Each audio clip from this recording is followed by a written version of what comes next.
Good day. Can you tell me about yourself? My name is Christine Alsaga Mirasol. I'm 42 years old. I'm single.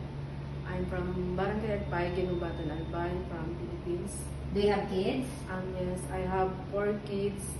I have three kids. Boy, which is 17, 14, 2 years old. My one girl is 8 years old. And how many siblings do you have? I have 8 siblings.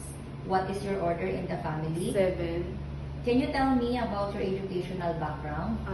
College level, computer science. And what is the reason why you did not finish your college? Because I work already. Do you have work experience abroad? Yes, I'm 4 years experience in Singapore. In my first employer is 2 years.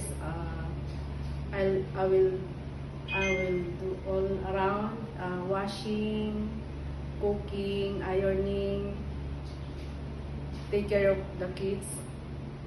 And my second employer is all around. Okay. And how would you describe yourself? I'm patient, hardworking, and I will treat your family as my own. Okay. Do you have any tattoo in your body? No, ma'am. Did you undergo to any kind of surgery? No, ma'am. And why do you want to work abroad? Because I want to help my family. Are you scared of dogs and cats? No, ma'am.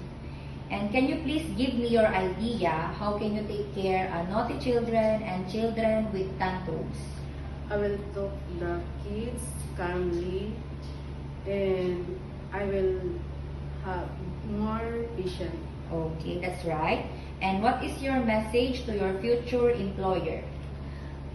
Go this sir, and ma'am, I'm hardworking, I'm loyal, and yes po.